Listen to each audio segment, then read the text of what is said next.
Ya, baik, bismillahirrahmanirrahim. Assalamualaikum warahmatullahi wabarakatuh dan selamat pagi adik-adik. Ya, jadi hari ini kita akan membahas mengenai bagian kedua dari fungsi kompleks, yaitu fungsi elementer. Sebelumnya kita telah membahas mengenai fungsi kompleks itu sendiri. Nah, fungsi elementer ya itu terdiri dari beberapa jenis. Ya, jadi ada fungsi linear, kemudian ada fungsi bilinear, fungsi eksponen, fungsi trigonometri, dan fungsi hiperbolik. Ya, kelima fungsi ini mungkin adik-adik sudah pernah mendapatkan ya.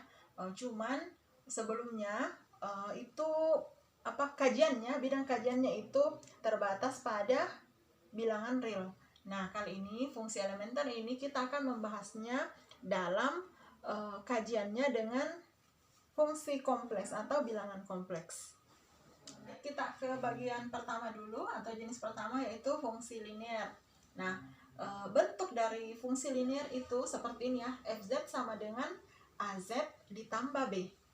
Iya, dengan A, B elemen kompleks. Jadi ini mirip dengan fungsi linear atau persamaan linear pada kajian bilangan real. Iya. Nah, sama seperti fungsi linear yang telah kalian pelajari sebelumnya, ya jika A-nya sama dengan 0, ini disebut fungsi linear ya. Fungsi linear.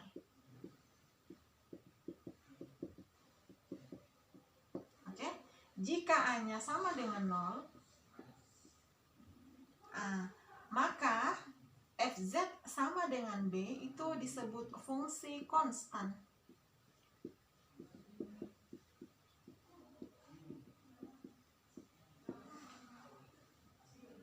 Iya, sebaliknya, kalau B-nya 0 dan A-nya 1, ini saya tulis ya. Berarti fungsi konstan jika Fz sama dengan B. Oke? Nah, sedangkan kalau B-nya, ini saya tulis begini saja, A-nya sama dengan 1 dan B-nya sama dengan 0. Oke, jadi ini akan menjadi Fz sama dengan Z. Nah, ini disebut fungsi identitas.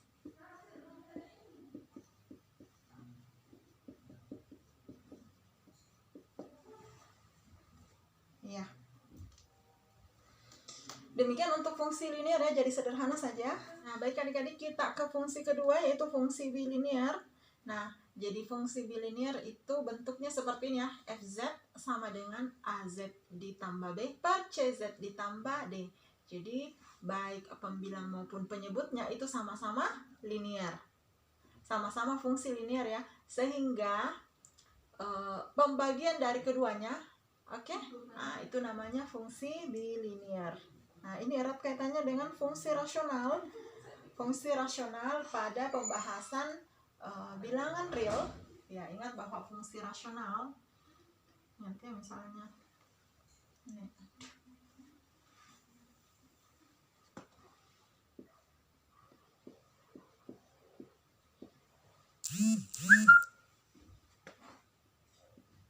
Iya, ingat bahwa dalam fungsi rasional ya pada pembahasan bilangan real ini sama dengan Px per, bukan F ya, Fx di sini, sorry.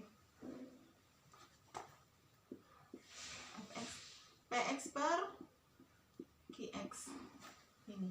Ini fungsi rasional.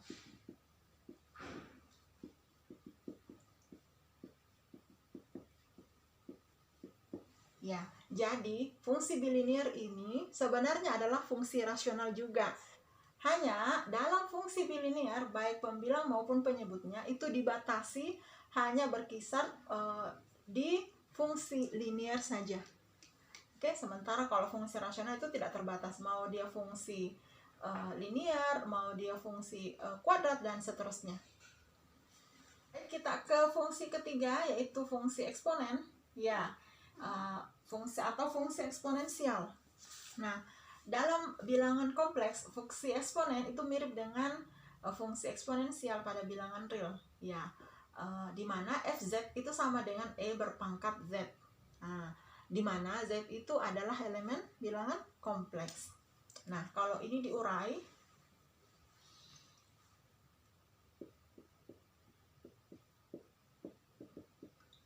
ingat bahwa Z itu adalah X ditambah IY, gitu ya, sehingga ini bisa ditulis kembali sebagai Y, gitu ya. Nah, kemudian mengenai berpangkat X ini sudah dibahas ya. Mungkin adik-adik pernah mendapatkannya pada mata kuliah matematika diskrit ataukah kalkulus. Jadi fungsi eksponensial ini itu bisa dinyatakan dalam bentuk deret, tepatnya dalam deret Maclaurin. Kalau saya tuliskan ya, barangkali mungkin ada yang masih ingat. Iya, E berpangkat X itu, ini kelihatan? Ya, E berpangkat X itu kalau dituliskan dalam bentuk deret Maclaurin, ya ini sama dengan 1 ditambah X ditambah X kuadrat per 2 faktorial tambah X berpangkat 3/3 faktorial dan seterusnya. Iya. Nah, bagaimana jika E berpangkat IY? Iya. Nah, mudah saja. Jadi X-nya, jadi semua elemen-elemen X di sini kita ganti dengan IY. Oke, berarti di sini 1 ditambah IY ditambah IY kuadrat per 2 faktorial ditambah IY pangkat 3/3 faktorial dan seterusnya. Nah, sekarang kita urai masing-masing elemen. Berarti 1 ditambah IY, kemudian I kuadrat itu pasti berubah menjadi minus 1 ya. Berarti di sini akan berubah menjadi minus Y kuadrat per 2 faktorial. Oke. Kemudian ini dia akan berubah menjadi IY pangkat 3/3 faktorial. Bisa diikuti atau saya urai supaya tidak bingung. Ya, ini kan sama dengan I kuadrat Y kuadrat per 2 faktorial ditambah I berpangkat 3 dikali Y berpangkat 3/3 faktorial dan seterusnya. Nah, saya tulis kembali. I kuadrat itu sama dengan minus 1 ya. Minus 1, sehingga ini bisa saya tulis sebagai min sisa Y kuadrat per 2 faktorial. Kemudian I berpangkat 3 ini saya urai menjadi I berpangkat 2 dikali I. Bisa Y berpangkat 3. Nah, I kuadrat ini kan sama dengan min 1. Berarti tanda tambah di sini akan berubah menjadi minus. Oke, jadi ini saya hilangkan I kuadratnya, kemudian tandanya berubah menjadi minus per 3 faktorial. Oke. Nah, dan seterusnya. Saya pindah ke sana. Nah, baik, saya ke sini. Nah, ini saya mau kumpulkan yang sama-sama elemen real dan sama-sama elemen imajiner. Nah, elemen real dulu, ini dengan yang ini ya. Saya ke sini, oke. Di sini saja. Berarti 1, kemudian dikurang Y kuadrat per 2 faktorial. Kira-kira kalau di sini saya teruskan, oke, kalau di sini saya teruskan, saya akan dapat I pangkat 2, I pangkat 4 ya, I pangkat 2, Y berpangkat 4 per 4 faktorial. Kelihatan? Sorry, saya perjelas dulu.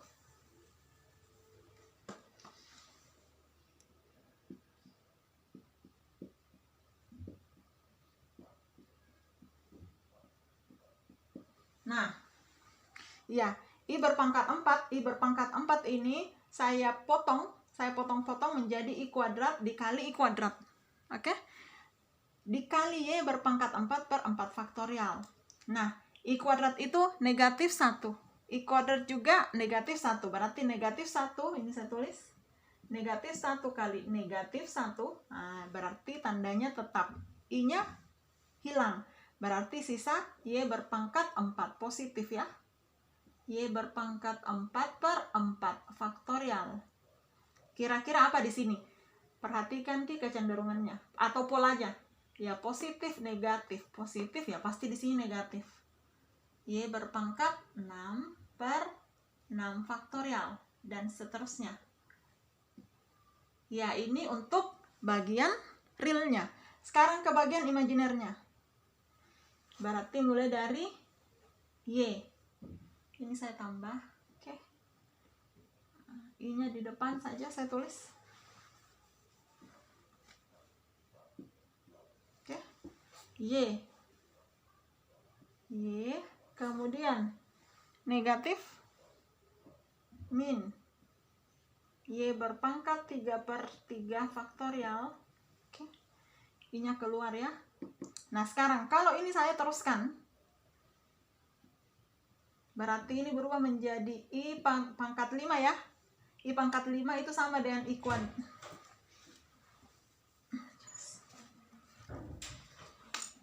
I kuadrat kali I kuadrat dikali I dikali Y berpangkat 5. Kelihatan? Per 5 faktorial. Ya, jadi I berpangkat 5 dikali Y berpangkat 5 per 5 faktorial. Nah, I berpangkat 5-nya ini saya potong-potong. Nah, saya bagi-bagi menjadi I kuadrat dikali I kuadrat dikali I. Nah, ini sama dengan min 1. Kemudian dikali min 1 dikali I. Berarti ini sama dengan I Y berpangkat 5 per 5 faktorial ya. Tandanya tetap positif ya, karena minus 1 dikali minus 1 tetap positif. Berarti di sini berubah tanda menjadi tetap tandanya menjadi positif. I Y berpangkat 5 per 5 faktorial. Nah, perhatikan polanya. Positif, negatif. Positif ya di sini pasti negatif. Sorry, I-nya keluar ya. I-nya sudah keluar. Berarti di sini Y berpangkat 7 per 7 faktorial dan seterusnya. Nah, gitu. Nah, ingat kembali bahwa fungsi cos adalah fungsi genap. Sementara kalau fungsi sin adalah fungsi ganjil. Iya. Adik-adik pelajari di metode numerik, kalau tidak salah, metode numerik dan matematika diskrit. Oke. Nah, kalau misalnya adik-adik lupa ya, ada video pembelajaran yang juga saya upload di akun saya untuk mata kuliah metode numerik dan matematika diskrit.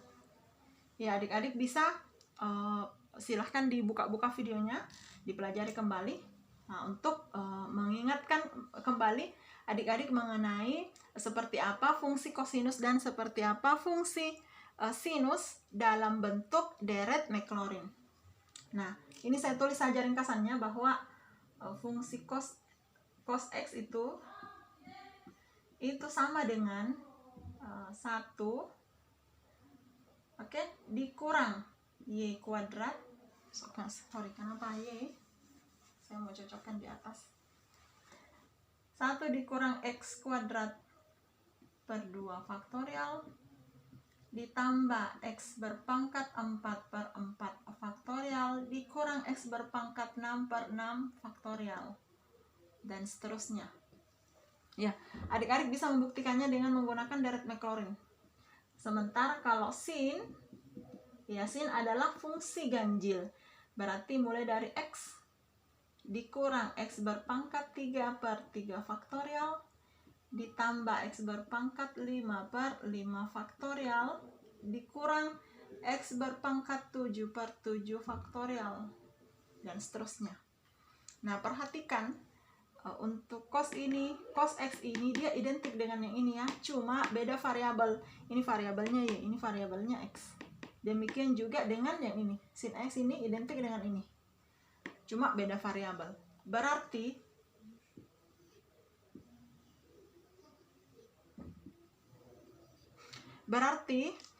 E berpangkat IY, oke, yang sama dengan ini, itu bisa saya tuliskan kembali.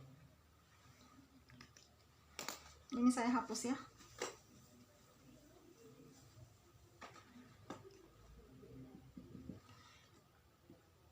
Berarti dari sini ke sini, ini bisa saya tuliskan kembali sebagai cos Y ditambah I sin Y.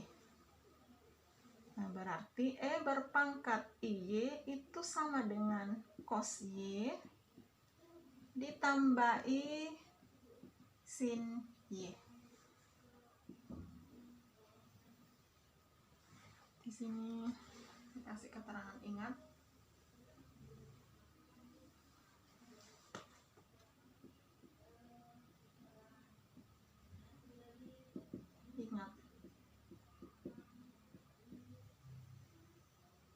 Iya, sehingga fungsi eksponen ya fz sama dengan E berpangkat Z itu bisa dituliskan kembali ya, fz itu sama dengan E berpangkat X dikali cos Y ditambah I sin Y. Itu ya, barat ini kan diganti E berpangkat I itu saya ganti dengan cos Y ditambah I sin Y.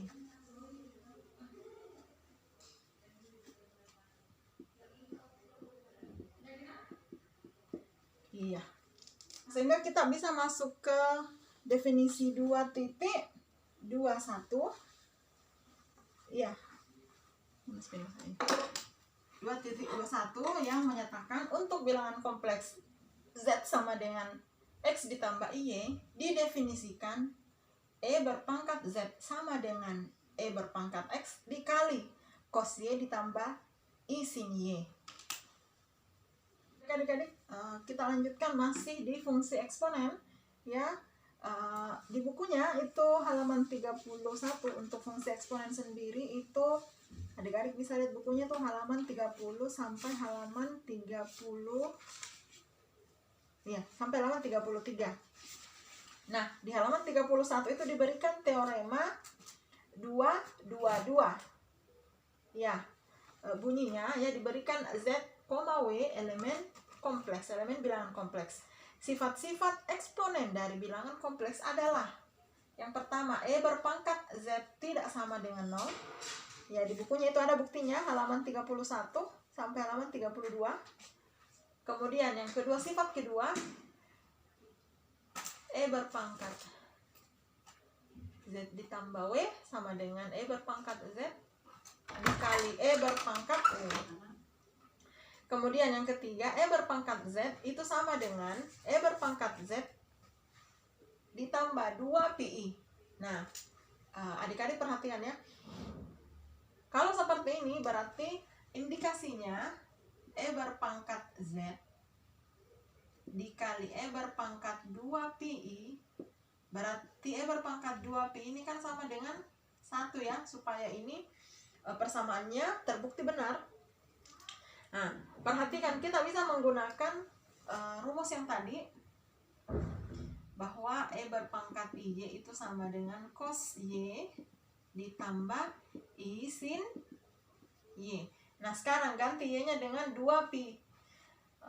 Di sini kita 2pi ya. Ini cos 2pi ditambah I sin 2pi. Ini kan sama dengan 1. Ya. Sehingga yang berpangkat Z ini bisa ditulis dalam bentuk seperti ini. Nah, kemudian E berpangkat Z konjugat itu sama dengan E berpangkat Z dikonjugatkan. Oke, ini saya hapus ya. Kemudian sifat kelima, E berpangkat Z dikurang W itu sama dengan E berpangkat Z per E berpangkat W. Kemudian sifat yang terakhir, jika Z sama dengan X ditambah Y, maka modulus dari E berpangkat Z itu sama dengan E berpangkat X. Dan argumen dari E berpangkat Y itu sama dengan Y. Nah, untuk pembuktiannya adik-adik bisa melihatnya sendiri ya di halaman 31 sampai 32. Tapi yang dibuktikan itu hanya sifat pertama dan sifat kedua. Untuk sifat yang lain itu diminta untuk kita buktikan sendiri. Baik adik-adik, kita lanjutkan ke contoh pertama. Ya, jadi kita diminta menentukan Z sehingga memenuhi persamaan E berpangkat Z sama dengan 1. Kemudian bagian keduanya adalah E berpangkat I Z sama dengan E berpangkat E berpangkat I Z konjugat itu sama dengan E berpangkat I Z dikonjugatkan. Ya, kita akan menyelesaikannya dan menentukan berapakah nilai Z-nya. Ke bagian A dulu. Nah, untuk menyelesaikannya kita akan menggunakan sifat pada teorema 222, khususnya sifat ke-6.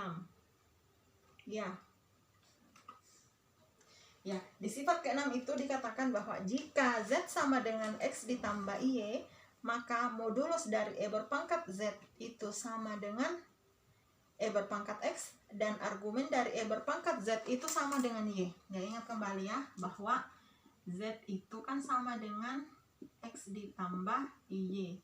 Ya, kalau dalam bentuk kutub ini kan sama dengan R cos theta ditambah I sin theta. Gini ya. Nah, untuk E berpangkat Z ya, E berpangkat Z.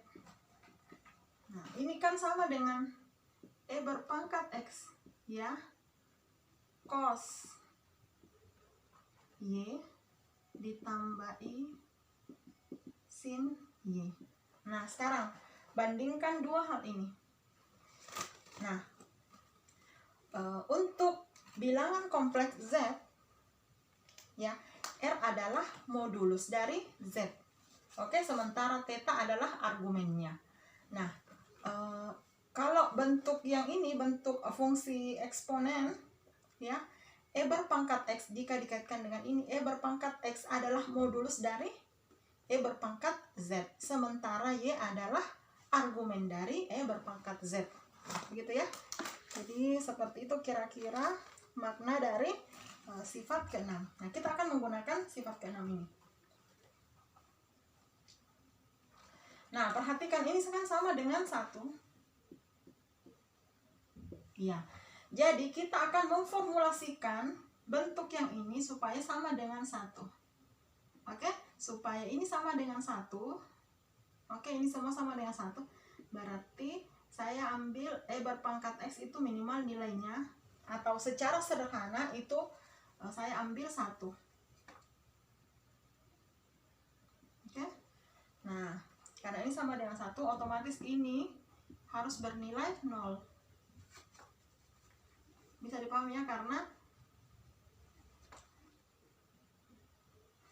E berpangkat Z sama dengan 1 itu tidak ada elemen imajinernya, berarti elemen imajinernya pasti 0. Berarti ini pasti 0.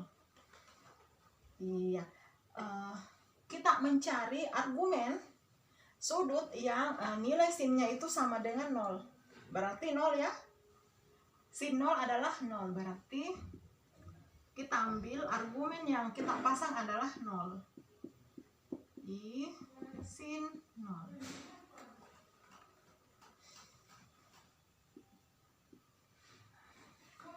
Ini bukan Z. Ini bukan Y, ini Z.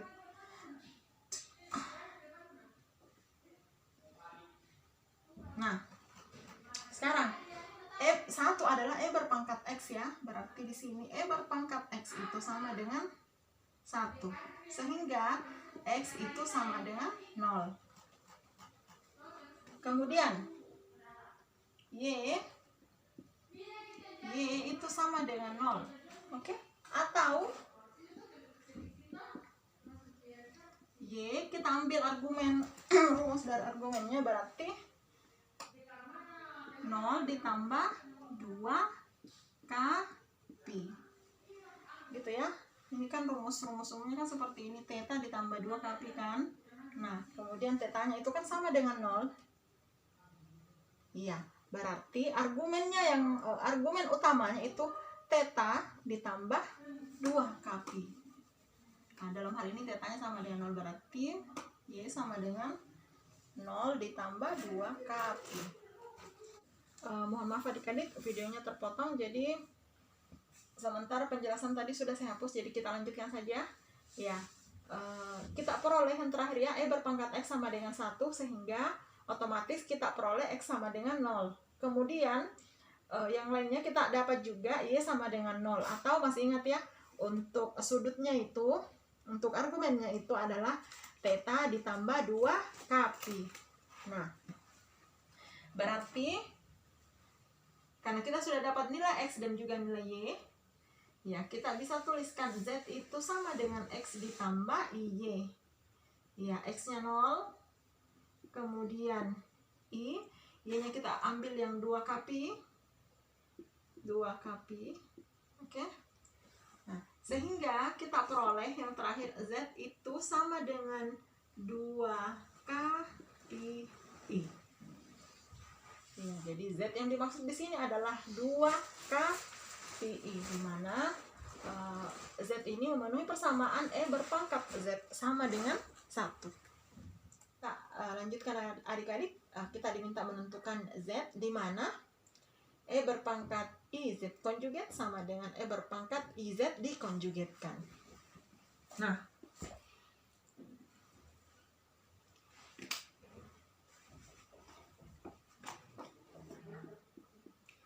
E berpangkat I, Z konjugat itu sama dengan X dikurang Y. Oke? Sama dengan E berpangkat I, X ditambah Y dikonjugatkan. Nah, ini sama dengan E kali masuk E berpangkat IX dikurang, ini saya percepat ya karena durasi videonya tidak bisa lama. Ini dia berubah menjadi positif karena I kuadrat. Oke, kemudian ketemu minus. I kuadrat sendiri minus 1 ketemu minus berubah menjadi positif. Sama dengan E berpangkat kalikan masuk, berarti E berpangkat IX dikurang Y konjugat. Nah, oke, berarti E berpangkat Y ditambah IX. Oke, sementara ini ya perhatikan ya, kalau misalnya Z-nya sama dengan X ditambah Y, Z konjugat sama dengan X dikurang Y. Nah, berarti kalau misalnya ini saya ubah bentuknya terlebih dahulu, min Y ditambah IX konjugat ini ya, sama dengan ini ya. Sehingga di sini berubah menjadi E pangkat min Y plus IX-nya berubah menjadi min IX. Nah, oke. Sekarang E berpangkat Y, saya percepat saja ya. Saya tulis singkat cis X. Ya, karena E berpangkat IX itu sama dengan cos X ditambah I sin X. Jadi ini saya singkat tulisannya menjadi cis X. Kemudian sama dengan ini min E berpangkat Y, ya, cis. Kita perhatikannya ini X, ya. Dan X kalau mau ditulis panjang boleh. Berarti E berpangkat min Y, oke, kali E berpangkat min IX. Nah, Kemudian ini sama dengan yang ini ya, E berpangkat min Y dikali E berpangkat I min X ya. Nah berarti ini kan, nah ini E berpangkat Y kali cis X sama dengan E berpangkat min Y kali, ya berarti di sini cis min X. Perhatikan min X ya. Jadi saya ke sini, nah perhatikan ya, bahwa E berpangkat Y itu sama dengan E berpangkat min Y. Berarti di sini kan ya, E berpangkat Y sama dengan E berpangkat min Y. Oke. Nah, sehingga diperoleh Y-nya itu pasti sama dengan 0. Oke. Nah, kemudian cis X sama dengan cis min X. Yang kedua, cis X sama dengan cis min X. Nah, berarti ini adalah argumennya ya. Berarti argumen X itu sama dengan min X. Oke? Atau sama dengan min X ditambah 2k pi.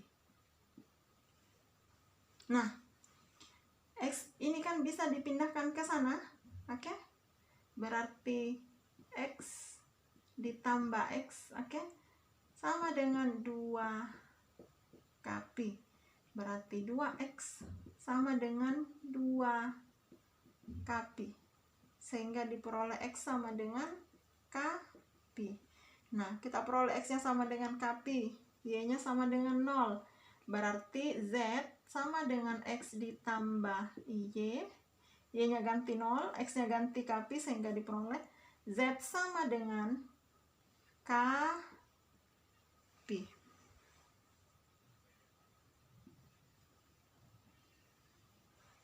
Ya.